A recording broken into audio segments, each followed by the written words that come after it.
And we're back. Last week, about this time, Logan's computer just completely crashed. So, Logan, testing, 1, 2. Do you come in, Logan? I am here. I'm sorry. I don't want to jump ahead like 7 things. Are you seeing this big story that's dropping about the Shohei Ohtani thing? I'm not. I don't want to jump ahead, but he has agreed to defer 68 million a year of his 70 million a year till after the completion of his contract. He's going to make that's how they're getting away with this. I don't even want to think about the math. So on he this. is. Oh my. He's making $2 million a year. He agreed to defer 68 million of his $70 million per year contract with the Dodgers until the completion of his contract. He'll get paid $2 million per year over the next 10 seasons. The deferred money will be paid out from 2034 to 2043. That should be illegal.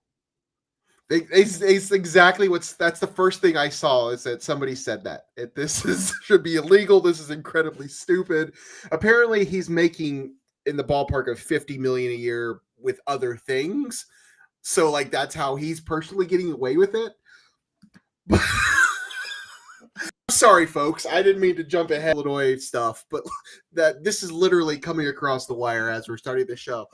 Unreal. That's how they're doing it. They're going to get Yamamoto now. They're going to get both of these dudes. Real. Wow. That's nuts, man. That is so crazy. Wow. Yeah, I'm here. I'm happy to be here. I'm happy our technology is working. I'm glad we're doing this. Hope I sound okay. Do I sound okay? Do I need to turn anything up? Yeah, you sound great. Down? Okay, that's wonderful. Yeah, this is kind of breaking as we're starting the show live. Hello, everyone out there. Welcome. Thanks for tuning in. And no one asked us. But yeah, we're here to talk about Shohei Ohtani, I guess. This is a great start. 2 weeks in a row, great start to the show because I can't even speak right now. That's what I was reading this as you hit the live button. I'm reading this and I am shocked. Just shocked. That's how they're getting away with this. 68 million deferred. What's like? So he's going to get paid. He's getting 700 million. He's getting 20 of it in the first 10 years. So the remaining 680 million is getting deferred for however I said 10 years after that. That's how they're doing that. Is it off the books? I don't understand. I don't know. Happy Monday. Happy Monday. We were going to talk about Shohei at the bottom. Yeah, I had MLB on here later. I guess we can revisit it. But yeah, welcome in. Thanks. Sorry. That's Logan. I'm Craig. I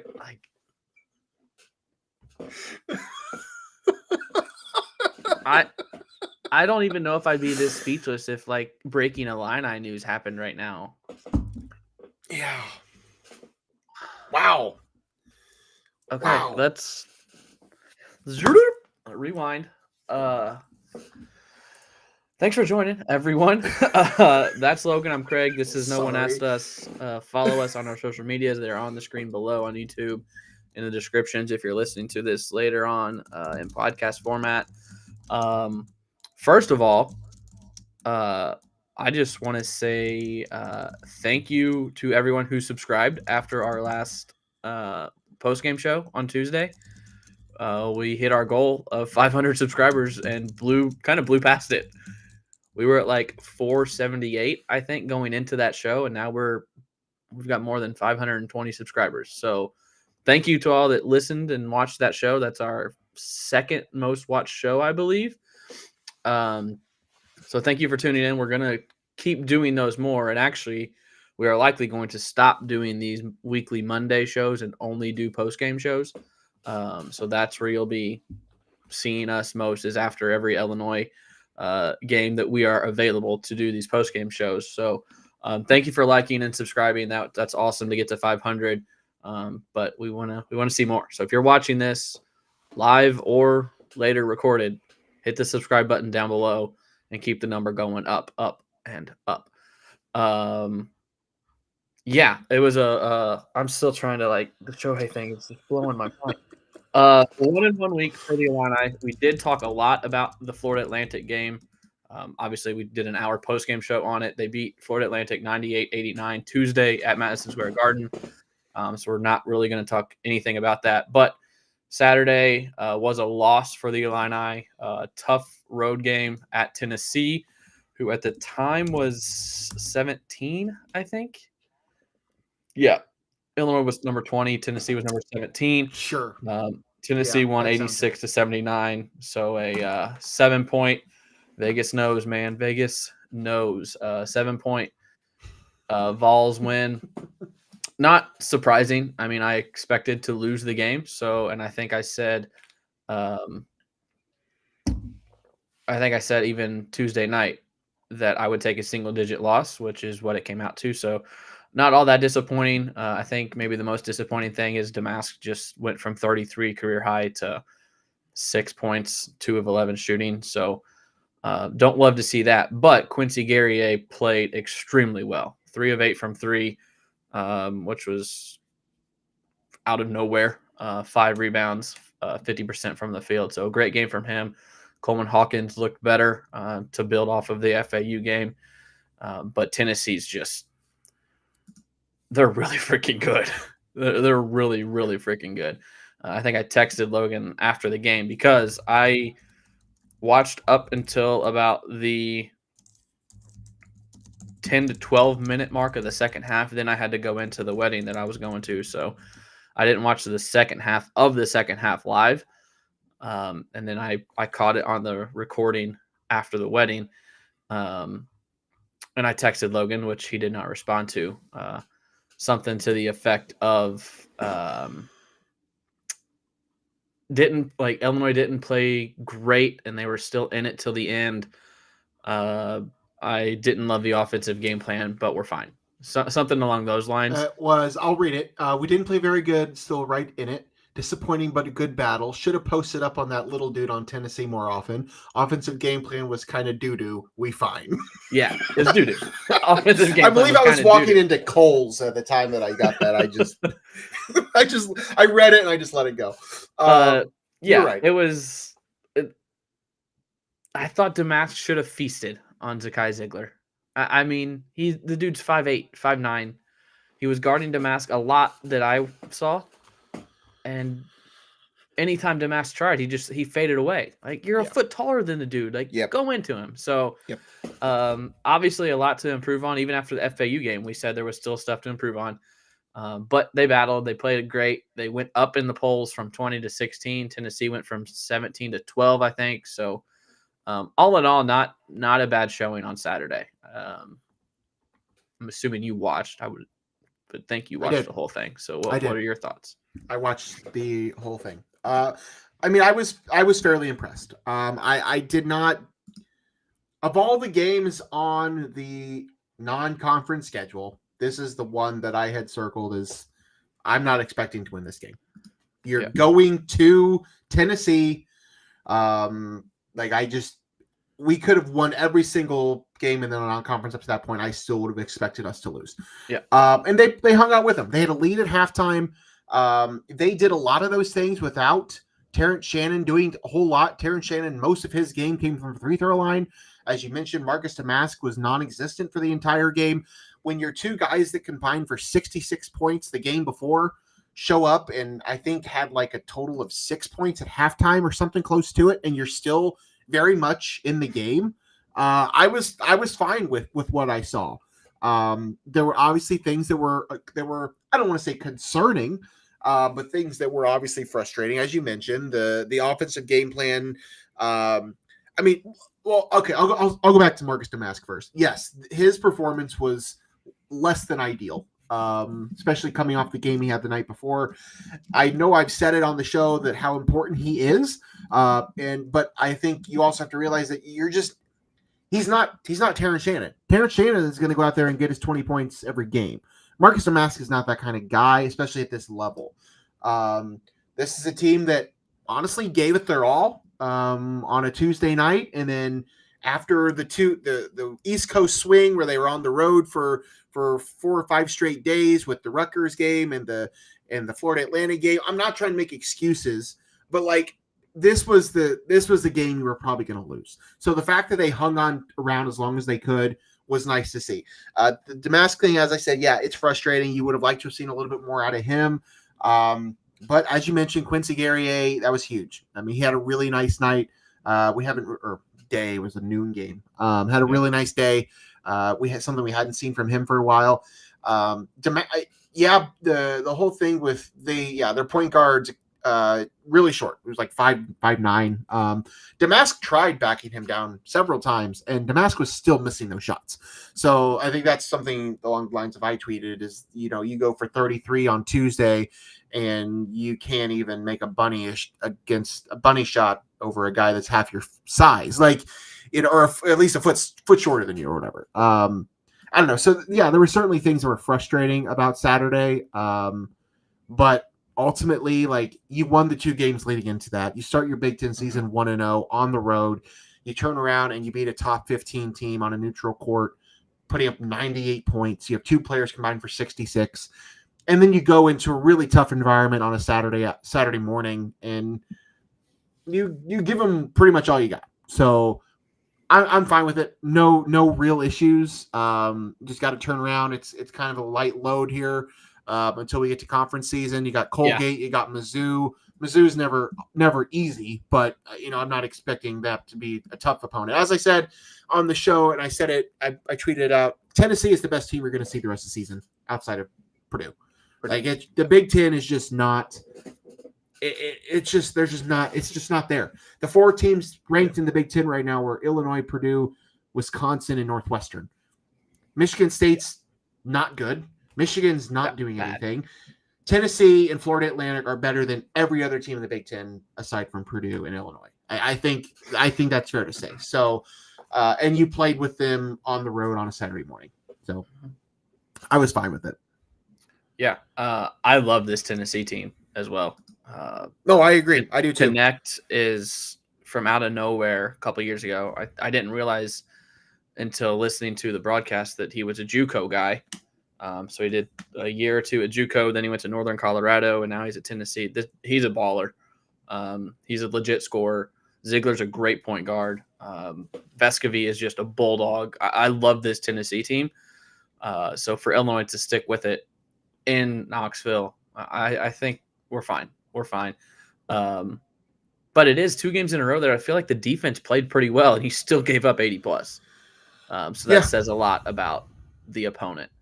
I think Brant started the show mentioning let's not let Terrence off the hook. He's right. He did score 22, but 11 of those came from the free throw line. He was 5 of 16 from the field, 1 of 6 from 3. So yeah, it was a lot. He called it garbage time. I wouldn't necessarily call it garbage time. They were still fighting to win the game, but it was late game kind of. It was a lot of free throws. So yeah, Terrence did not play well. Illinois did shoot 36 threes, and I think in the preseason, if you would have told me Illinois shot 36 threes in a game, I would have ripped my head off. But from what I saw, they were legit looks. For the first time, I don't feel like they were chucking. I feel like these were great looks. They were missing. Yeah. Coleman went 3 of 10 from 3. I don't think he needs to shoot that many, but if he's open, he can take them. He's earned that right. He can make them. Damask was 0 for 5. That's unlike him. Luke Goody was 2 for 5. That's a little bit better. Quincy was 3 of 8. And that's it. I already said Terrence. Justin Harmon was 0 for 2, but that's fine. He needs to take about 2 or 3 a game. So, yeah, nothing really glaring. I think maybe the most glaring thing is Dane Danger only played 4 minutes, and that's not because of foul trouble. So there is that. Let's check the chat real quick. We had one, what's wrong with Coleman? And I think Brant touched on it in the chat. He had knee issues. I think he's still just kind of working back from that, but he's playing better. So I don't think the what's wrong with Coleman question is really valid anymore. I think he's fine. Same guy asked, we need a point guard. If we had a decent point guard, we win that game. I mean, That's gonna yeah, be it's going to be the theme all season. If you have a decent point guard, yeah. that changes the whole outlook of I the mean, team. I think the point guard aspect was more important on Tuesday against FAU or last Saturday against Rutgers when they were pressing, and Illinois won both of those games. So I don't think the point guard issue is a non-concern. It's still a concern, but I don't think it's as big of a deal as right now as people made it out to be in the preseason. No, I'm with you, and I think they've found ways to work around it. We've talked about it, but I mean, Marcus Damask is a good enough facilitator. Yeah. Terrence Shannon's good enough with the ball in his hands. Ty Rogers, you can trust Ty Rogers to an extent. No, Illinois does not have an experienced veteran point guard on this team. We've said it 1,000 times. I don't think we need to keep stressing it over it. Like, it's either we're gonna live or die by it. Like, there's nothing we can do about it at this point. So no, Ty Rogers, not an ideal point guard, but unfortunately this is the situation we're in. And to your point, I think so far it's been okay. Yeah. I think everything has been fine. And I think that it'll be this whole point guard by committee thing.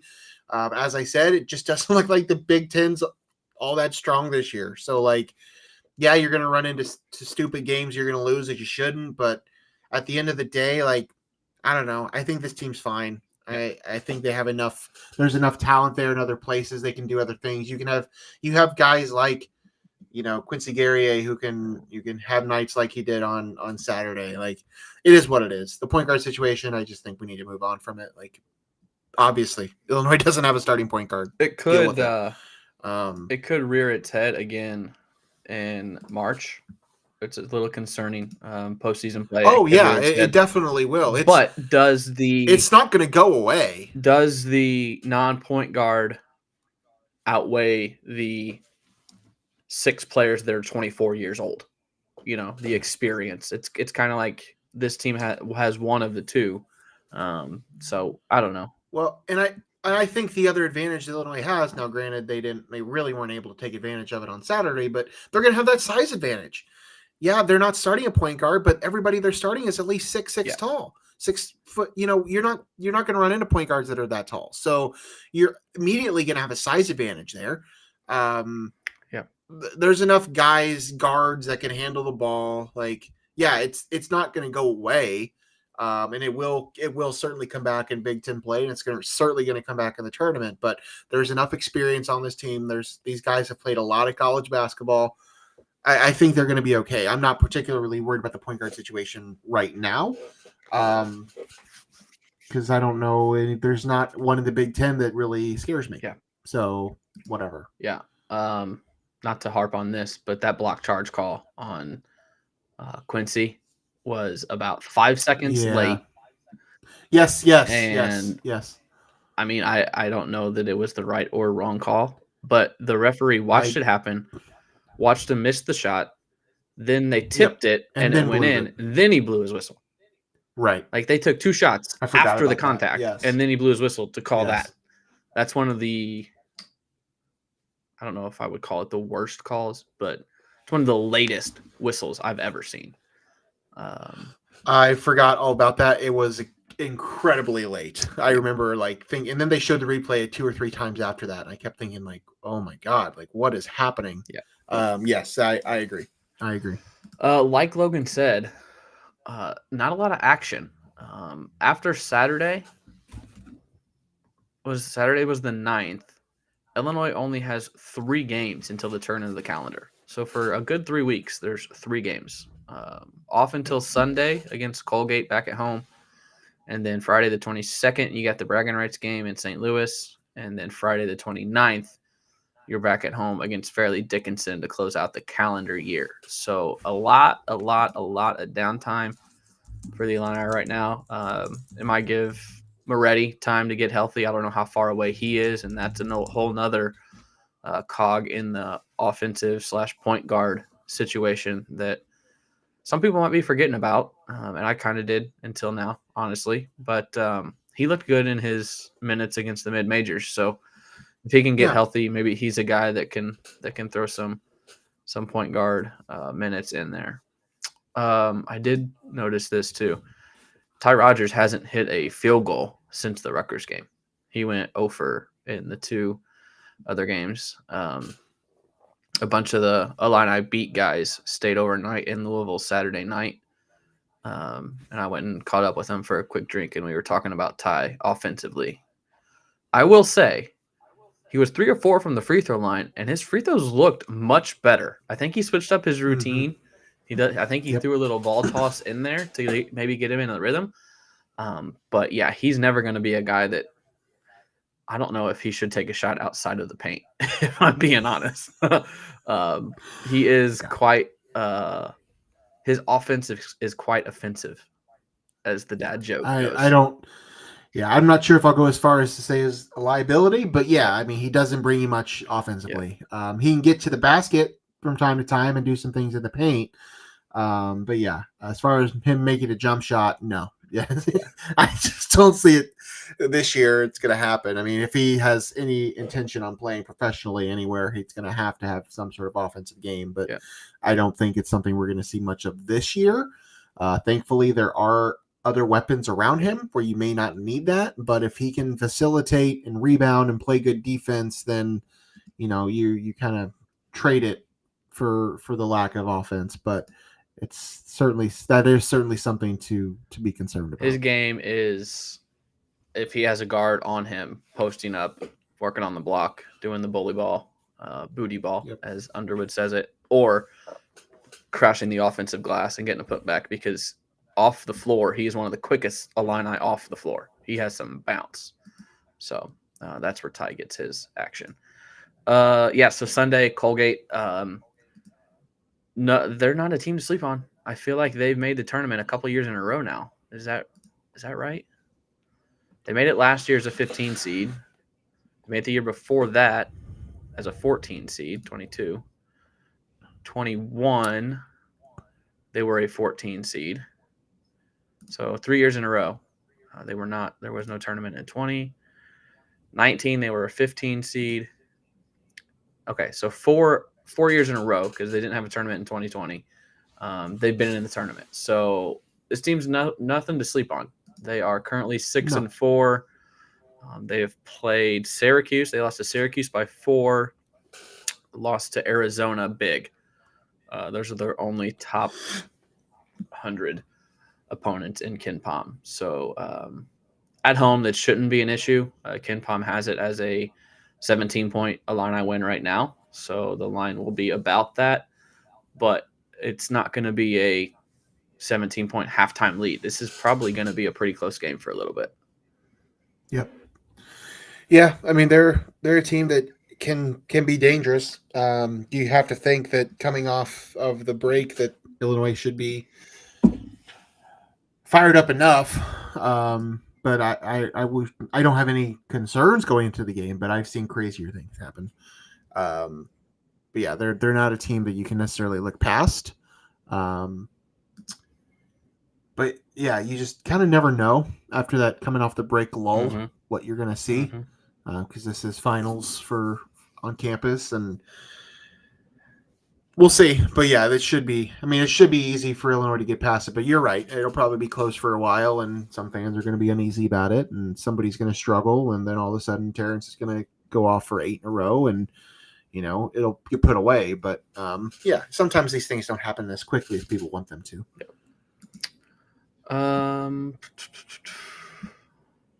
Anything else basketball related?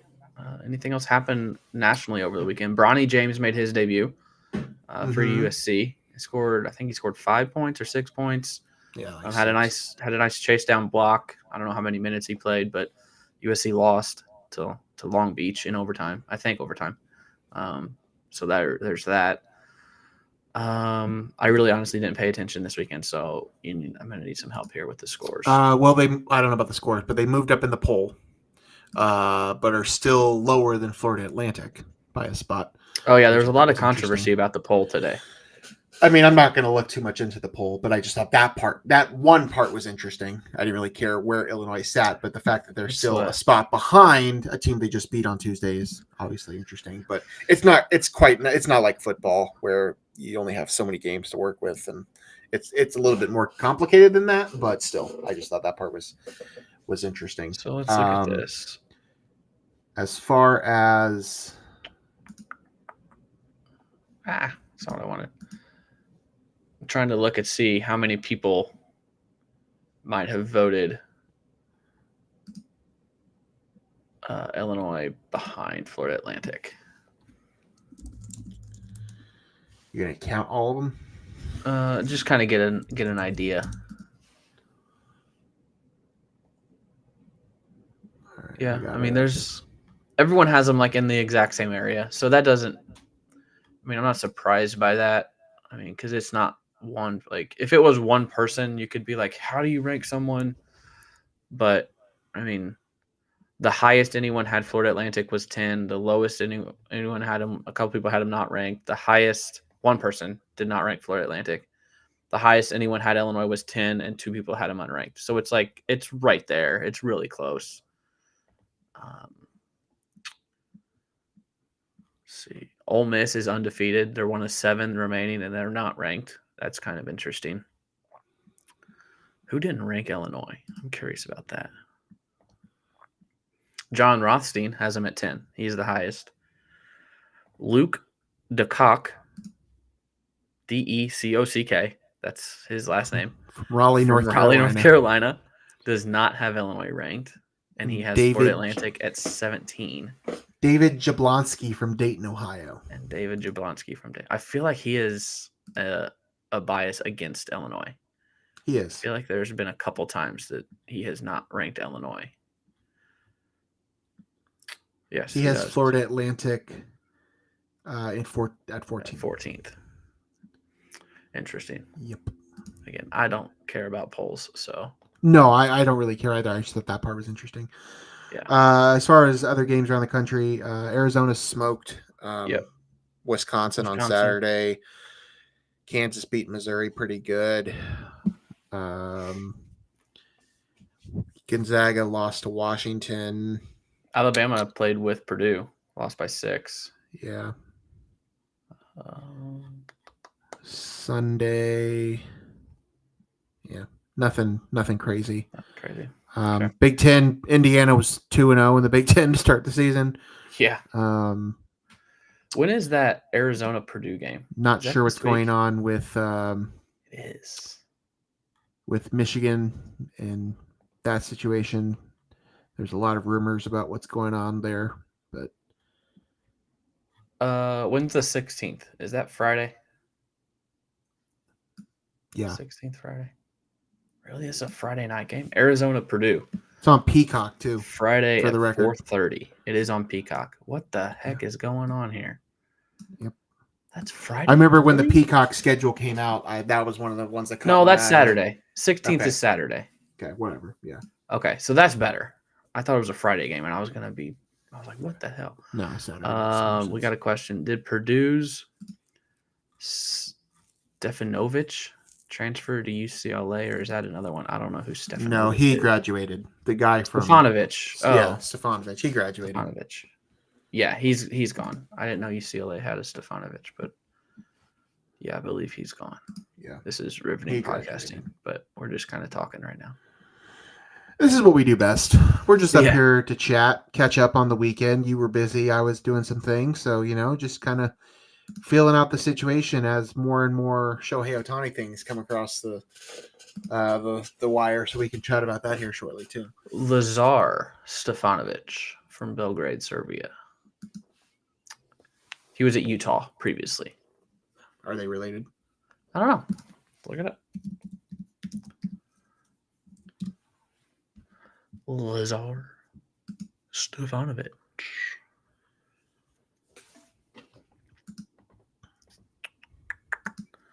Internet's being slow. Probably because I got about 20 tabs open, and Christy's. I got a lot going on too. Christy's streaming a show probably too. So sounds like my house. Okay. It's not loading for. Oh, here we go. Personal life bio. Nope, has one older sister. So no relation to Stefanovic. No relation. What was his first name? The one from Purdue? Yeah. I don't remember. Who cares? Okay, let's move on to what do we have next? 3, for Illinois would be football, Illinois 2 years in a football. row has an All-American. First team Yeah. All-American. When was the last time that happened? 2 years in a row? Maybe never. Well, I'm sure in the 90s because they had Kevin Hardy and Simeon Rice back-to-back years, I think, and they both won. I mean, they might not have been first team, though. Yeah, I have no because idea. they won. What did they win? It's pretty crazy.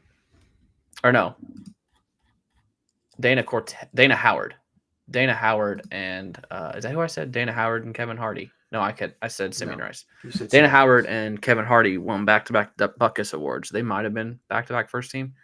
But yeah, Johnny Newton, I think he needs one more to be a consensus All-American.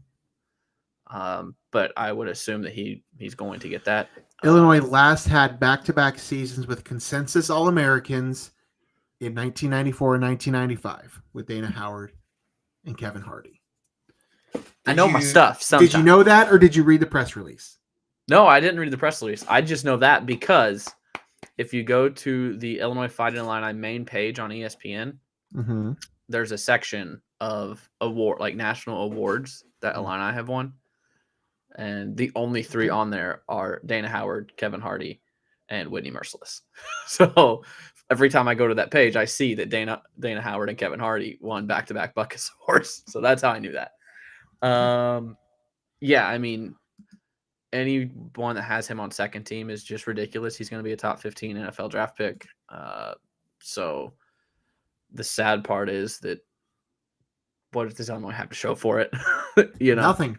Yeah, that's the part. That's the big kicker for football and men's basketball the last few years. Not a lot to show for the All-Americans that have come through the programs. That's true. Basketball's had their number, their fair share too. Might be looking at a third. So we'll just have to see where things go. But what did you say? But yeah, I said you might be looking at a third first team All-American this year. So we'll just have to see how the for basketball. For basketball. I was like, who's going to be the football All-American next year? No, basketball. So yeah, good for Johnny. He's been a menace for 2 years. That's awesome to see. But then also, I thought this just came out, but I guess it came out a couple hours ago. Keith Randolph officially announced he is going to the draft. I don't think that's a surprise by anyone. No. Yeah, 4:30 today, Eastern time. He's foregoing his last year to declare for the draft. I don't think he'll be I think he'll probably be like a third round pick or something like that. But Keith has been the epitome of Illinois football the last couple of years. So the law firm is officially moving on to greener pastures. I don't think there's any other football news as in regards to current team or there is. They got a transfer D lineman to replace those guys from Yale. True. They got a guy from Yale a couple last week. Yep. And then a guy from Auburn. I don't know how to say his name. Enyce. I'm not even going to try, but Enyce is his first name. His last name's Sledge. He is a transfer from Auburn. I think I saw he has 3 years of eligibility left. The guy from Yale only has 1. So there's those 2. I don't think there's any other incoming transfers. One of their targets is announcing on Saturday a cornerback. I don't think there's been any announcements of entering the portal either. Illinois is kind of on the kind of been okay as far as players leaving, unless I'm missing something. Anything popping into your head? No, I think that was the main thing. We weren't even going to talk about it, but I knew we at least needed to mention the fact that we have a first team All-American. Yeah. But No, I think we can move on. One of the guys that did enter the portal did commit. Taz Nicholson committed to Ole Miss, where Kenoto Hudson, former Illinois cornerbacks coach, is now at Ole Miss. So that makes sense because he recruited him to Illinois. So Taz Nicholson's going to Ole Miss. And there are a couple other things here. I'm just going through the Twitter. I think, Keith Randolph accepted his invite to the Senior Bowl. So I think Keith Isaiah Adams as well is going to the Senior Bowl. Tip Ryman's going to one of the All-Star Bowl games or whatever. And there's a couple other guys. But, the big news is that Johnny Newton is likely going to be a consensus All-American, which will get his jersey hung in the Smith Center and a plaque outside in Grange Grove outside of Memorial Stadium for the second straight year. Illinois has that. So that is always nice to see, nice to hear, and hopefully we have more. But I don't know who it would be next year. No clue. Let's roll this into the NFL. I don't have a little placeholder up there for it, but coming out party for Chase Brown yesterday. Yeah. He had 21 fantasy points on my bench. He caught didn't start him? No, I did not start him. Caught about a 55-yard screen pass for a touchdown, his first career touchdown. And then he had another long run did he ever, I think it was a run for maybe 30. Let me pull up his stats here. He had 8 rushes for 25 total, 3 catches for 80, and a touchdown on 3 targets. So he caught all 3 of his targets. 21.5 fantasy points for me, which is awesome. Next Gen Stats tweeted out after his touchdown. It is the second fastest player with the ball in their hand on the season, only behind DK Metcalf. Wow. Yeah. Would have never thought that. Let me go to my profile here so I can quote it and we get it right. Next Gen Stats. Bengals rookie running back Chase Brown reached a top speed of 22.05 miles per hour on his 54-yard touchdown reception. The second fastest play by a ball carrier this season. DK Metcalf was 22.23 miles per hour. So 0.18 miles per hour slower than DK Metcalf for Chase Brown on Saturday. That is that's awesome to see. I think they're going to give him a lot more opportunities the rest of the season. I know they are still fighting for a playoff spot, but I think he's the clear backup behind Joe Mixon right now. And they're using the running backs quite a bit since Burrow was hurt. They're not throwing the deep ball as much or to Chase as much, Jamar Chase as much. They're using Mixon and Brown a little bit more. So hopefully Chase can continue his strong play the rest of the season. All right, now people are just spamming the chat. Let's talk about this. I think you know where I'm going. Are the Chiefs villains now, or have they always been villains? Because I felt like they were hard to dislike, but after yesterday, they are very easy to dislike, and it's just from one reaction to one correctly called penalty. Like, there's the only people that don't think that was a penalty are Andy Reid and Patrick Mahomes, I think. I still don't understand what their qualm is. But to answer your question, yes, they are becoming the villains. They weren't for a long time, and I think it's one of those things where after you win enough, you kind of just become one.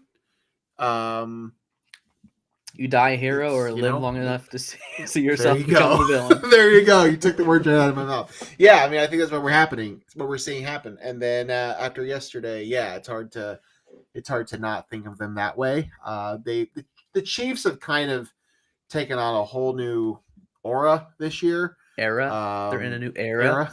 You want to call it?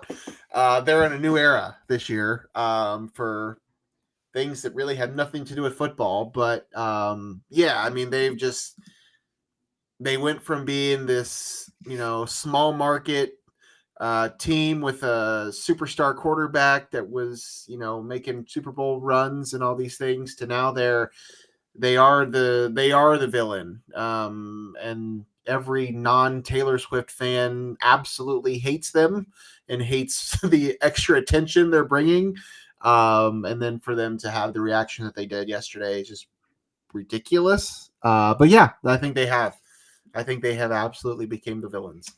I think their which gripe, sucks because I liked them, but their gripe is that the refs didn't tell him. But it's Kadarius Toney's job to look down the line and ask the ref, "Am I good?"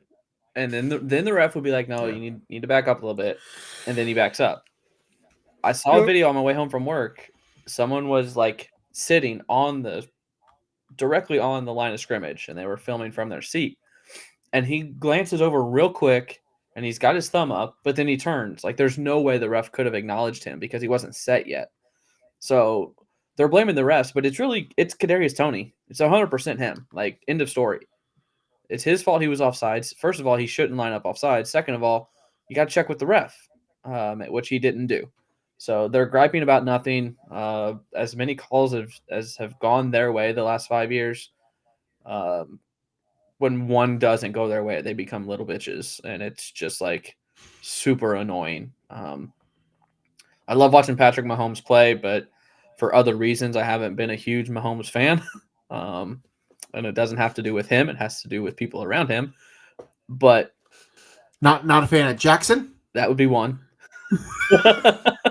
and the other one is his wife. But they're just making themselves look like fools. It is what it is. It was the right call.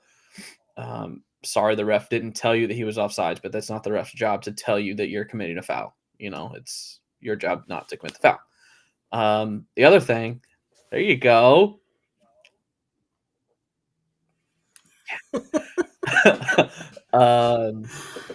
Who's the best team in the NFC?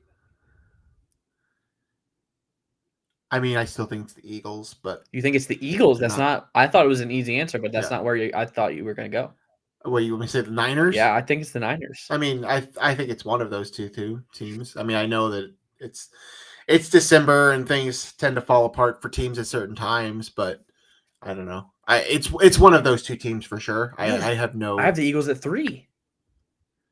Got your Cowboys at 2? I think they're a more complete team. I think the Eagles have holes. That could be. I think they've been exposed the last 2 weeks.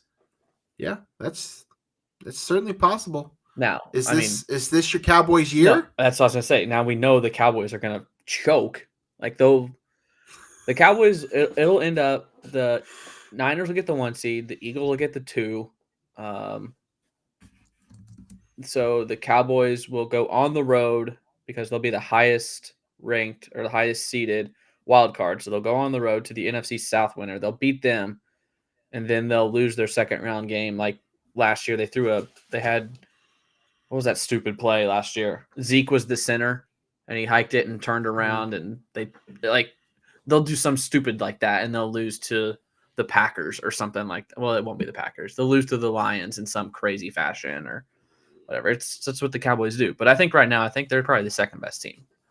I think the Niners are just a juggernaut when they're healthy, and they're healthy right now. Yeah, that's probably the right. That's probably the right. Do you remember our Super Bowl predictions? I don't remember them. We did them super quick. No, I have to go back and look at that. No, I do not remember. But I probably said something like the. I probably said something like the Eagles or the Niners, and I don't remember. I think I said Ravens and Eagles. I think. I don't know. I truly don't know. Yeah, I'll have to go back. But it was bad, I'm sure. Yeah. Okay, let's get to the big news. First of all, Shohei Ohtani signs or has said he's going to sign with the Dodgers. I don't think it's become official yet. Has the team or anyone announced that he has signed? Other than his Instagram post? They're still going through the physicals and everything. Yeah. So Shohei Ohtani picks the Dodgers, which I don't think is a surprise to anyone.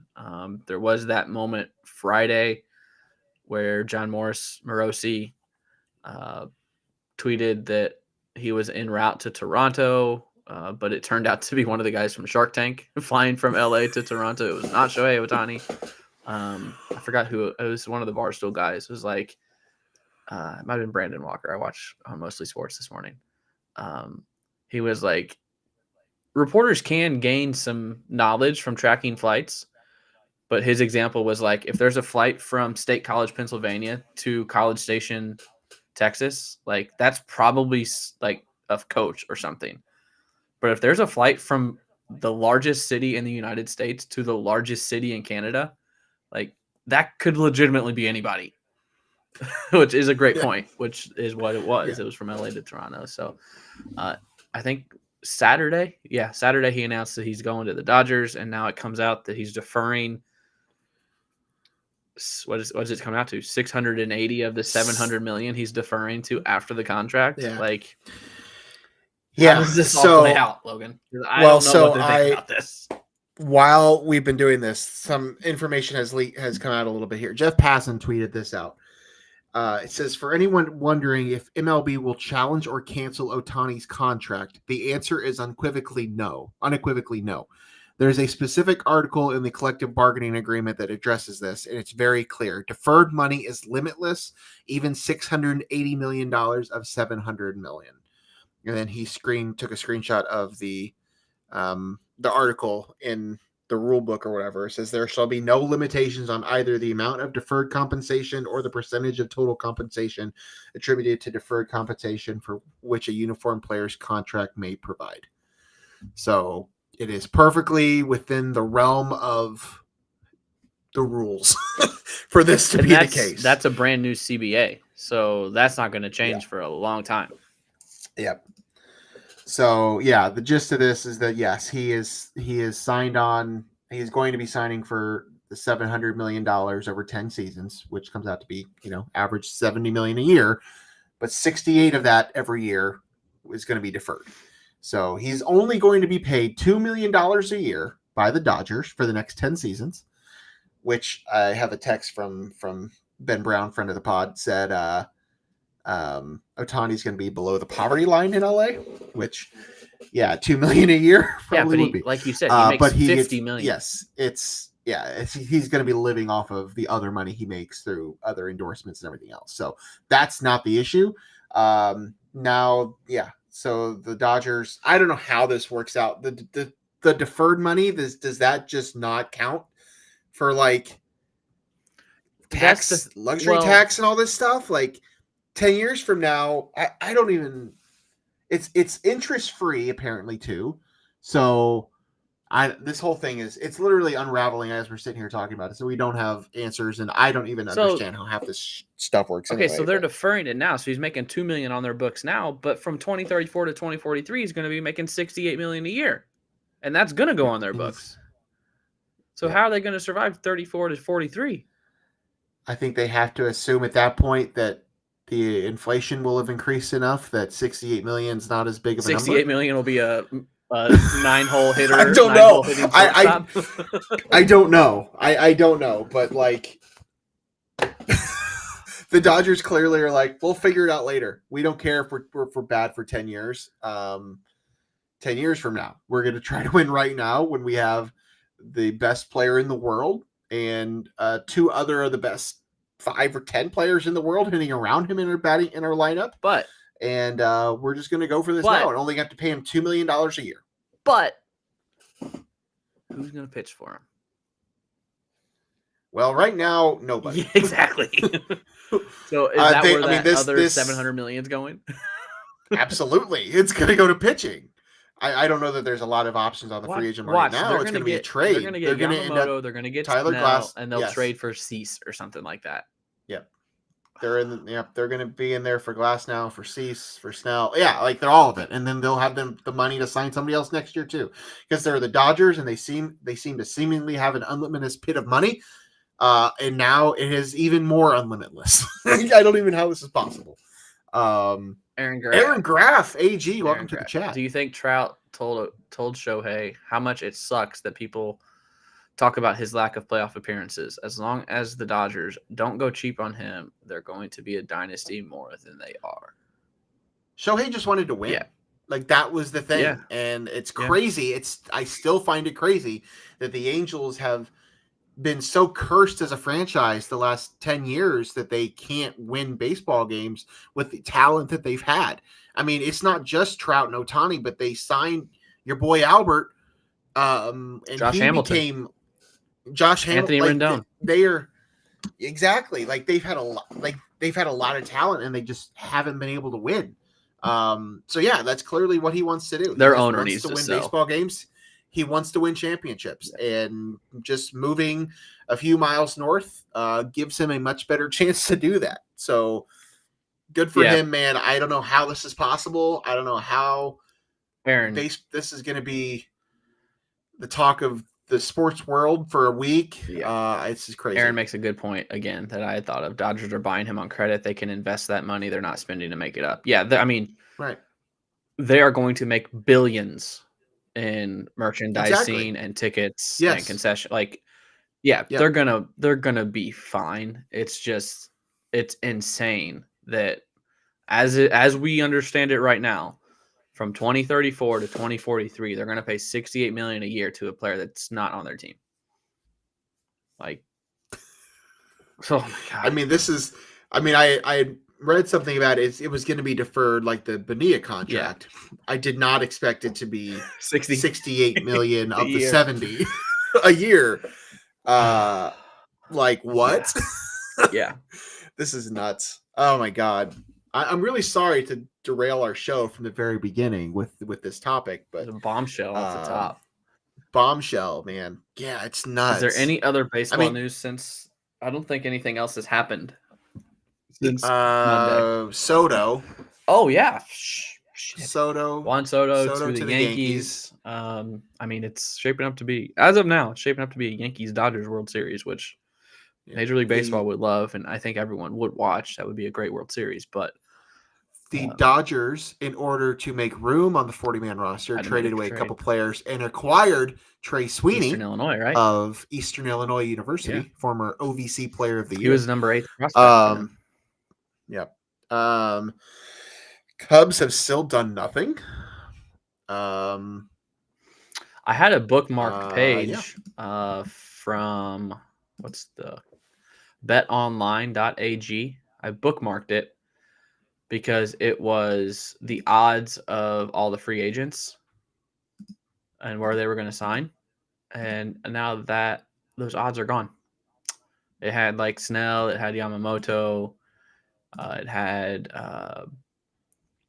Glasnow's next team, it had Josh Hader's next team, and those odds are gone. So I don't know what Vegas is thinking right now for free agents, but there's still some out there, and even some trade pieces. I think they are reworking everything as we speak. Because they don't even know. Yeah. They don't know what to think. Here you go. We got a B. Watts. I was gonna say, here's a Cubs. What's up? I up? know you knew him, but here's a Cubs question. I was mad the Cubs haven't done anything. I realize that anything can happen in baseball, but with the Shohei contract, I don't really care that the Cubs are doing nothing. Might as well just rebuild now. Are you on those lines? So sort of. I replied to good old buddy AB a few days ago because he like many Cubs fans. Wait, there's a couple. I know a couple ABs. Austin. Oh, okay. He made a comment on Twitter about how the Cubs haven't done anything, and I told him to be patient and everything. This has been a week or so ago now, because at the time a lot of these moves haven't happened yet, but now, we are sitting here. I didn't expect the Cubs to get Shohei Ohtani, but I didn't necessarily expect them to get Juan Soto, but yet here we are. Moves are happening, and the Cubs still are doing nothing. I have seen Blake's sentiments about not really caring anymore because they may as well just rebuild. I've seen that from Cardinals fans. I've seen that from Cubs fans just in the last few minutes scrolling through Twitter. So this seems to be a shared sentiments around. But you've seen Cardinal fans saying that the Cardinals should rebuild? Not that they should rebuild, but I did see a tweet from a Cardinal fan saying how Darren Pritchett, Notre Dame, he does Notre Dame hockey, but he's a Cardinal fan from that area. He said, "My statement to my son before last year is that the Cardinals won't win another World Series in my lifetime. Seems enhanced." So, have you just seen what the Dodgers did? I mean, I think this is why. It has nothing to do with the Cubs and the Cardinals. This is about what the Dodgers are doing and how do you beat this? Okay. How do you beat this? Okay, yeah, it's Shohei. Yeah, they've got Shohei, Freeman, Mookie. What have they done with that? Craig, they got Shohei for $2 million. I'm not. So they have all this other money to go out. Champs right now. You can't write him in as World Series champs right now. Okay, Vegas, I'm sure is right now as we speak. Let's look. Let's look at the odds right now. I mean, it's I mean, yeah, it's not over yet, but we literally just said how they're gonna have the room now to go out and bring in Yamamoto and trade for Snell and like Dylan Cease and Tyler Glasnow. Like, do you want to they can make World any of that Series stuff odds right happen. now? Do you want to what? guess World Series odds right now? I have it pulled. No, just tell me. The Dodgers are the favorite, as expected, plus 550. The Braves are next. Not at plus 900, not at plus 1200, at plus 650. When Houston is plus 850. Rangers plus I'm just 900. saying, like, it's not the news done. that's dropped in the last hour has changed everything, in my opinion. I'm not saying that everybody else should be rebuilding. Like, I'm not suggesting that. I don't think the Cubs need to be rebuilding. Like, that's honestly kind of silly. But I get where he's coming from. And, like, when you see what the Dodgers have just done, not only did they pay a player twice the amount of the next highest player in baseball and can afford to do so, but now we're learning that they're deferring nearly all of that money so that for the next 10 years, they can still afford to keep adding more and more players to their roster. That's all I'm saying. Like, they're clearly found a loophole in the system to try and win World Series for the next 10 years. No, that's obviously not going to happen. Like, that's silly. But the Yankees pretty much did it in the 90s. So, like, why can't the Dodgers? Just spitballing here. I don't know. Okay, I love it. What answer I expect here or how I would answer this question. But what if this was the Cubs handing out this contract and doing this? How would you feel? Do the Cubs also have Mookie Betts, Freddie Freeman, and let's been playing for the World Series every year for the last 6 years, or the Cubs are the Cubs now? Let's say the Cubs are the Cubs now. If Shohei decided to sign, I wouldn't feel the same roster way. And the contract stipulations were the same. How would you feel? I mean, I would be excited about it, but the Cubs aren't in that situation. The Dodgers have been the best team in the National League for the last decade, year after year. Like, yeah, I mean, I get it. Yeah, the Braves won a World Series in there. Like, the Dodgers haven't won a World Series I understand that. But, like, they have been the clear preseason favorite, best team in the National League going into the year every single year. And now they're only just getting dramatically better. This isn't about the Cubs and the Cardinals or the Dodgers. Like, this is about the Dodgers. To answer your question, I would be ecstatic if the Cubs found a way to pull this off. Like, sure, whatever. We'll figure out the 10 years thing, whatever. I don't care. Do you think Shohei presented this option to them, or do you think the Dodgers presented it? According to the report, Shohei presented it. So Shohei's agent is an expert and saw this in the CBA. Yes. And was like, let's do this, and it'll help you guys out. Yes. Do you think he presented it to every team that they wanted to do it? I have no idea. I don't know. That's interesting. Let's see. The report from The Athletic, from the Dodger beat writer, said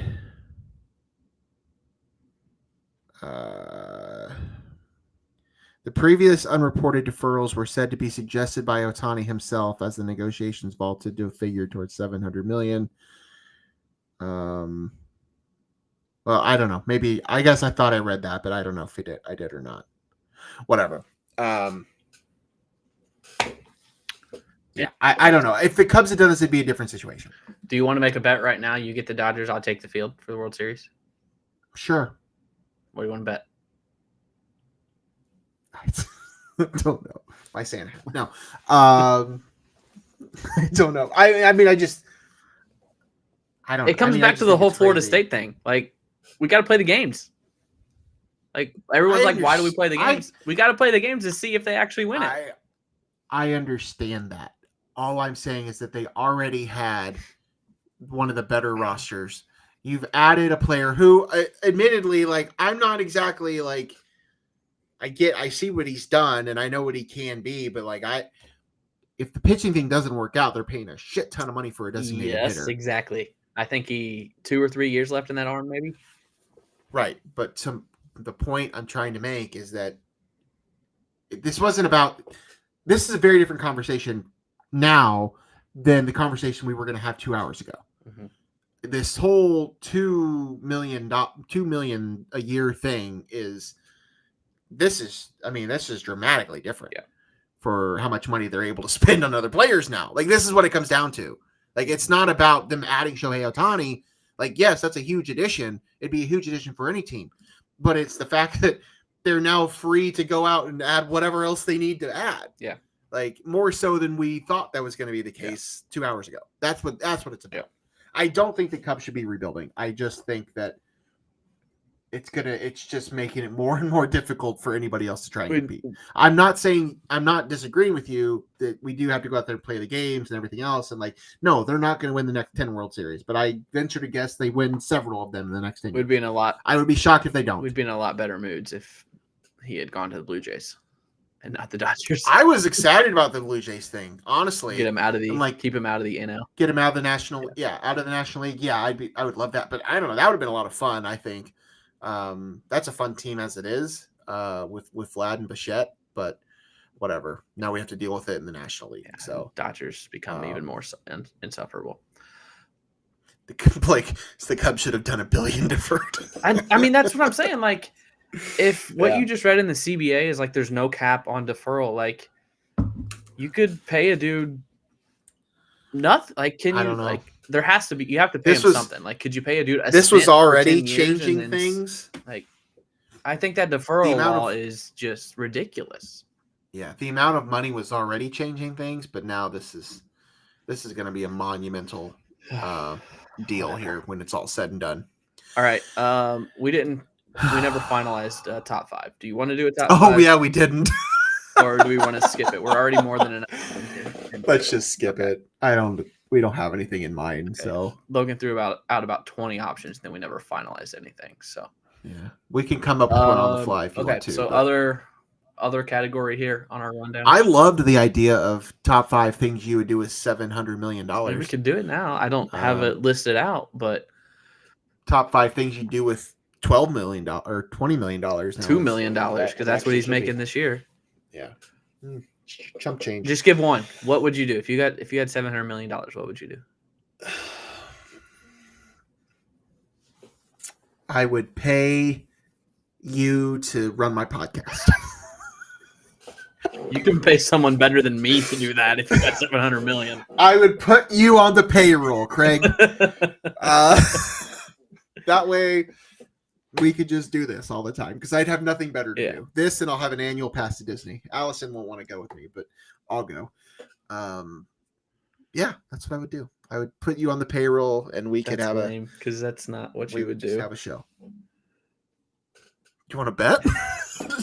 It's the first thing you would invest it in some sports team, I assume, right? Yes, I would do something with it. Yes. I mean, I think I'd probably want to have some sort of. I would have some sort of stake in a team, probably. I don't know where I would start, but you know, I mean, $700 million won't get you your own team. Like, you have to go in with someone. Because I looked up today, the Cowboys are worth like $9 billion, and the 50th most valuable sports franchise in America was still worth $3.5 billion. So like, you're not getting a full investment in a team, but you could buy a minor league team. Yeah, I could buy the South Bend Cubs. Andrew Berlin might be looking to shed some weight. I don't know. What about you? So this is actually funny because they just announced that they are going to do this. I've always said that if I ever won the lottery or came into that kind of money, I would want to gift SIU for a standalone practice basketball facility and indoor football facility. Oh, which they have announced that they're doing now. Kind of doing. I don't know if you saw. I didn't see the announcement the day of. I saw it after. But yeah, I've always wanted to like have my name on like the show basketball practice facility, like Ubben or something. And SIU has never had one, but now they're building a standalone basketball practice facility. And not an indoor football, but a covered football practice field and some game day locker rooms and stuff. So I would just love the potential headline in the now defunct Southern Illinoisan: "Local boy does good." Yeah, right. Pays for naming rights. Yeah. Banterra Center. That would have been That'd be something, great. but yeah, I would invest it in some sort of sports team, I guess. So Same.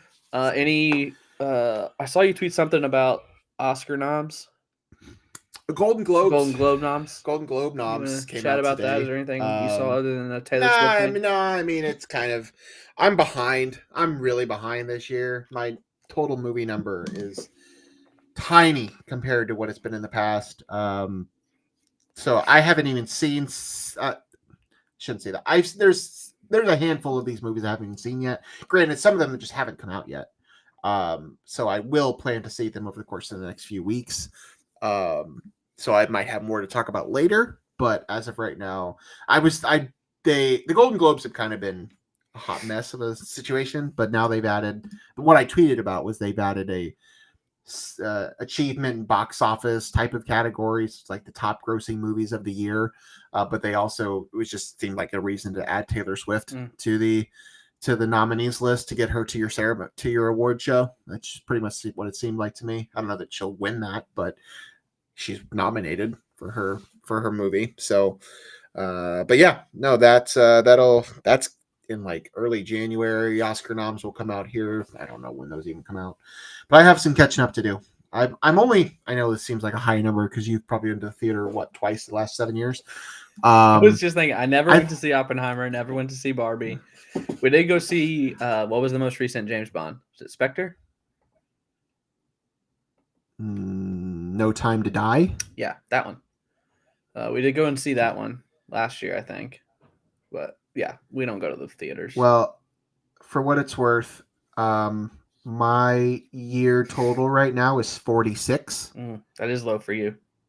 Last year total, I saw 89. Oh, wow. Yeah, I'm way behind. Granted, I usually give myself up until the Oscars, so I have about 3 months. So I will at least get to about 60. But yeah, it's I'm way. I just haven't cared. I'd gone to the movies I wanted to see, and a lot of the streaming things that it just hasn't been a priority to me. I mean, I've still made it out for the big releases. Saw Barbie, saw Oppenheimer, seen Killers of the Flower Moon. I've seen all the big blockbuster movies, and I've seen a lot of most of the awards type of movies that have been out. But a lot of the other stuff I just haven't watched. So, but yeah, no. Big Brother Reindeer Games start tonight.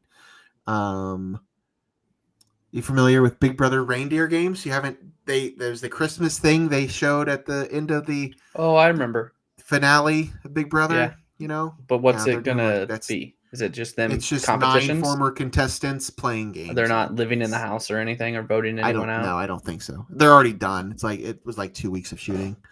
I wouldn't worry about it. But no, I think that's it. It's Christmas movie season 2. So, oh, this is fun. I got a text from my mom today. You'll appreciate this. Okay. My mom texted me and Allison today, and she said, today Lennox told me I was what the French called "les incompetents." Yeah. Can you guess what movie he's been watching? Nice. She said it was a little hard to understand, but Cameron translated. Oh, okay. Yeah. So he's been watching Home Alone now. Yeah. So that's exciting because he also I think it was last year or 2 years, must have been last year, came up to me at Christmas and said, "Put that cookie down," which is a Jingle All the Way reference. Yeah. I'm just really remembering that you haven't actually seen that movie. Well, the accent you presented that line in kind of gave me the. You knew Arnold? Yeah. You know my Arnold impression? It was spot on. Put that cookie down. Ow! We haven't made it through a full Christmas movie yet. We started Home Alone, but we turned it off because we started at like 11 o'clock. So it was bedtime.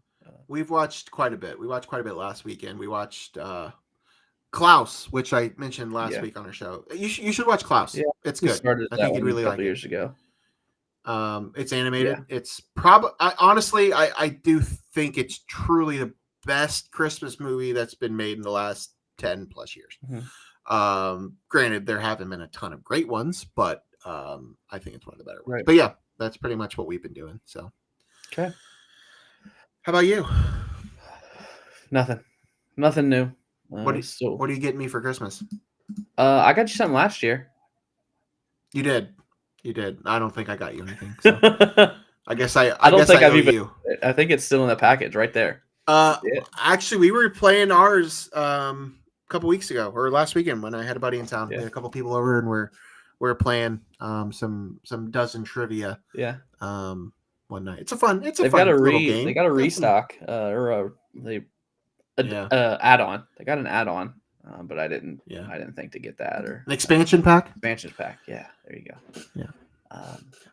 I think we've got all our shopping done too, though. I got Christie's done. I think maybe just Dad. I think I need to get my dad something, but yeah, I got a few things I still need to get, but my goal is to have that done here in the next next you know what you know what I did for the first time on Friday? What's that? We had our office Christmas party Friday afternoon. Oh, great movie. It is pretty good. I sang karaoke for the first time. Oh, really? Yeah. How's your karaoke voice? Not good. And what is your karaoke I am much song? better in the car or the shower than I am on stage with a mic. Okay. You'll appreciate What'd you it. sing? Do you have any guesses? Well, I hope it's the same as mine. I shouldn't say that. I don't know. I was gonna say I don't do a lot of karaoke. I don't hardly do any karaoke. But if I was going to sing a karaoke song, it would be "You'll Be Back." Oh no, from Hamilton. No, but that's funny because our boss told us we were doing karaoke before Thanksgiving. He told us so we were doing it, and he sent the link. He's like, "You better practice. Here's the app they use." So I downloaded the app to see what they had, and I showed Christy while we were driving from Louisville to Pinckneyville for Thanksgiving. And so she started doing karaoke like in the car while I was driving. And she's like, "Here, okay, I got one for you." And so she searched it. She's like, "Oh, they don't have it." And it was Hamilton.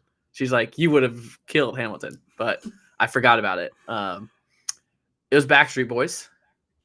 Good choice. I won it that way. Yep. Of course. That was a little rough. It was higher than I thought it was going to be. Yeah, it's a little higher register. And then right before I left, I had to leave early for the rehearsal dinner for the wedding. That was Saturday. So right before I left, I was like, you know what? I've always said that this would be mine, and I think I know it better. Ice Ice Baby. Little White Boy Rap.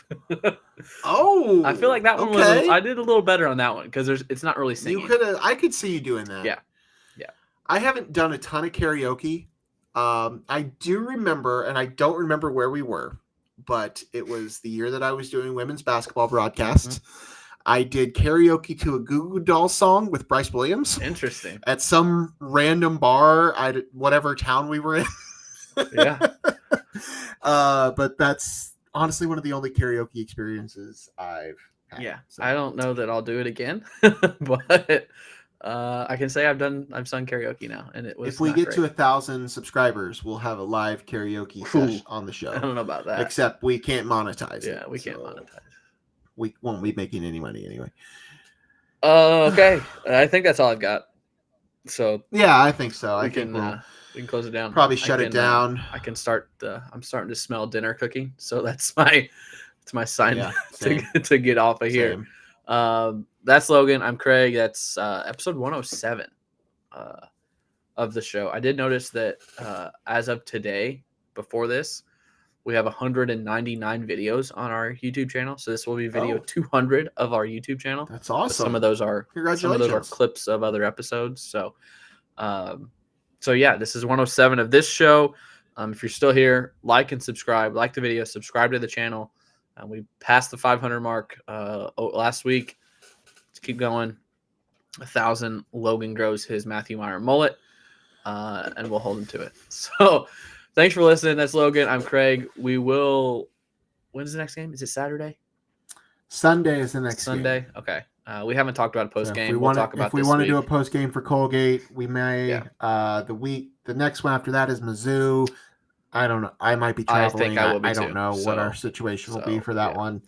Logan, we may not have we may not be on here again much before the new year. Would be Logan has been good about updating our Twitter. If we're doing posts or if we're not, or if we're going on the shows. So just follow us on Twitter.